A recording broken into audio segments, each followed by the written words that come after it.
John here, Old Hickory Forge. Welcome back. If it's your first time here, welcome.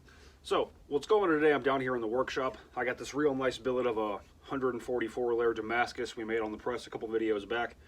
We're gonna make us a Roman gladius. Should be a pretty interesting few videos we got coming. So if you want to check it out, stick around. And if you find yourself alone riding in green fields with the sun on your face, do not be troubled, for you were in Elysium and you're already dead. So, if you don't know, there were actually different patterns of gladii that were used all throughout the history of the Republic and the Empire. Pompey gladius, Fulham gladius, Mainz gladius, and gladius hispaniensis, also known as a gladius hispanicus. This is the type I'm going to be making just because I think it looks the coolest.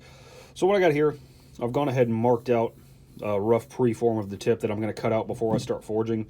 The reason for that is if you forge a point on Damascus, it kind of squishes up the pattern and it just doesn't look good. Now, this steel has a long way to go. It needs to be longer, wider, thinner, so there's going to be a lot of hammer work to be done. I don't really have too much of a plan. I'm just going to start hammering on it and see where it wants to go. But that's what's going on now. So, don't have too much of a plan as far as the forging of this thing. I got my preform for my tip cut in, so we're just going to dress that up a little bit. I start laying it in an edge bevel. I just kind of see where the material wants to go.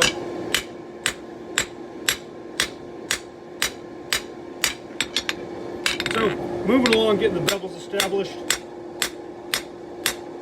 As we bevel it, it's both going to get longer and wider.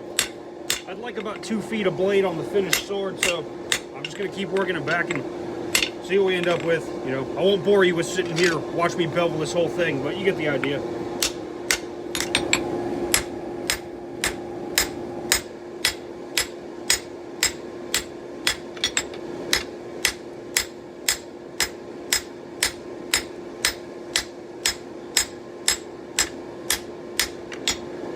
So, just forging in the bevel, working in sections of about 4 inches at a time, working my way back.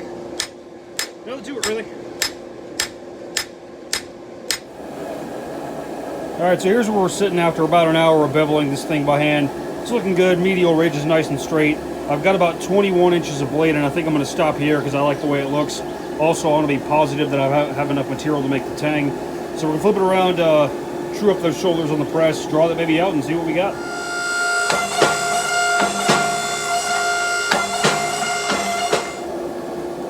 So here we are after getting the tang forged out. It's a little hard to get the whole thing in frame, but we got the taper and the tang forged in. It looks a little bit out of center right now, but the blade is still all curved. So we're going to go through and straighten the blade out where it needs to be and then see how we're sitting with the tang. If we need to move it over, we'll just do it in the vise with a set hammer. You know, nothing crazy. Take this baby to the vise. Get it straightened up real nice.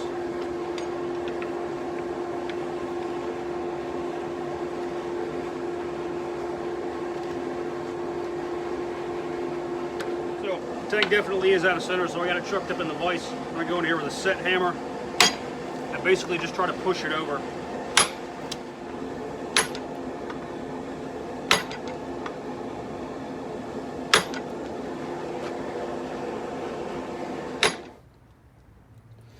So, here we are after getting the tang fixed up. I went ahead and brought it into center with the set hammer and then pulled out a couple of more edges on the press. I decided I wanted a little more. But we got everything tweaked up. It's looking nice and straight. We'll let this baby cool and we'll hit the grinder. So, got the profile I want to make drawn out.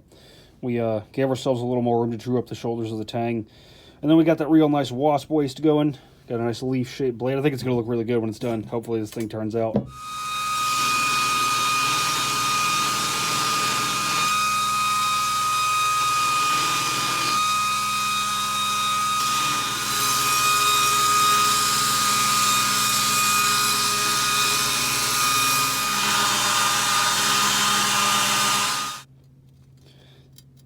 So, as you'll see here, I didn't grind all the way up to my lines to make my tang shoulders yet. The reason for that is, one, because these lines are really rough and I didn't square anything or anything like that. So, I'm going to go through and actually define where the shoulders absolutely have to be. And then I'll come in here with a round file and file my way up to make sure we have a really nice radiused edge. And then I'll bring the rest of the material up to meet it. You know, the reason for that is if you have a hard corner there, it creates a weak spot that'll cause the sword to break. I figured that out the hard way, but that's what's going on now.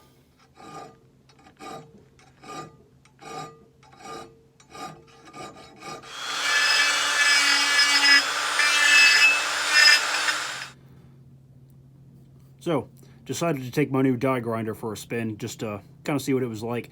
That's pretty awesome. That's a perfect radius shoulder in seconds, really. I'll just grind this and that to meet it, go through, break the corners with a round file. You'll probably still have to do some cleanup work, but when you're trying to hog out material like that, that thing's freaking amazing. So, here we are for getting the shoulders trued up. They're looking really good. As long as we don't touch that corner right there again the rest of the time we're grinding this blade, we shouldn't have any problems doing the fit up, and hopefully we'll have a nice strong transition.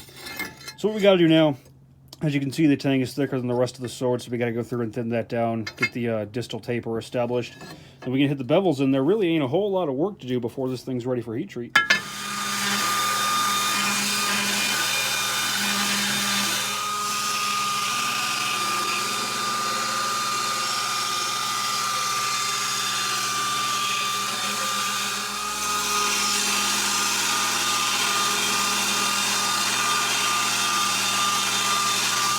So, we're working on the rough grind. Got it just about down to preheat treat thickness. It's looking pretty good.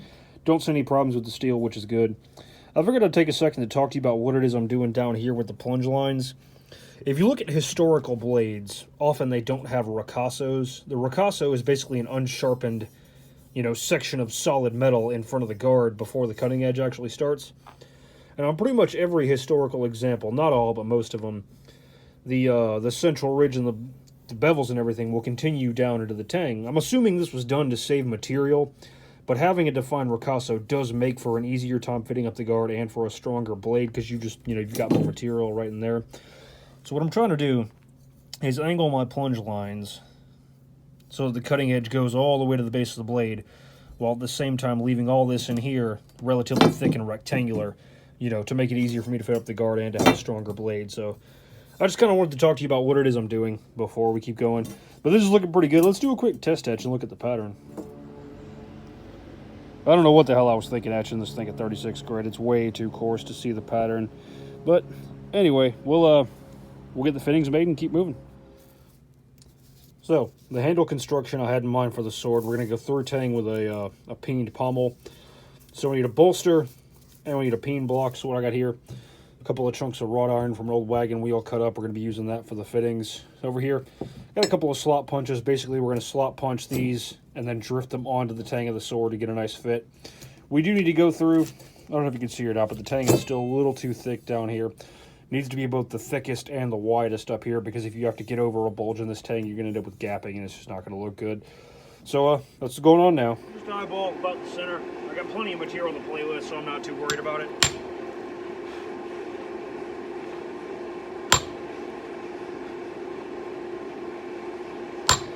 There we go. Got a nice slot ready to drift onto the tang. That took about 3 heats, so it's a lot faster than drilling and filing. Basically just use the hardy hole to support it and drift it up onto the tang of the sword.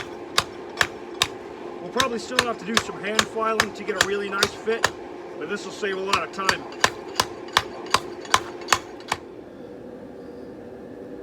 So, like I said, not all the way up. There's still some filing that's going to have to be done to get a good fit, but we're about 90% of the way there. So, here I are in the fittings.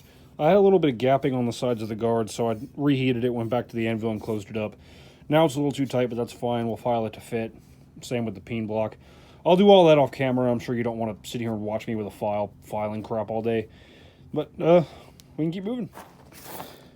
So, got a guard on there. It's looking good. Before I go any further, I'm going to go ahead and quench this thing and then temper it before I make the handle. Normally, when I make like a dagger or something with a complex through tang construction, I do most of the handle work before I heat treat the blade.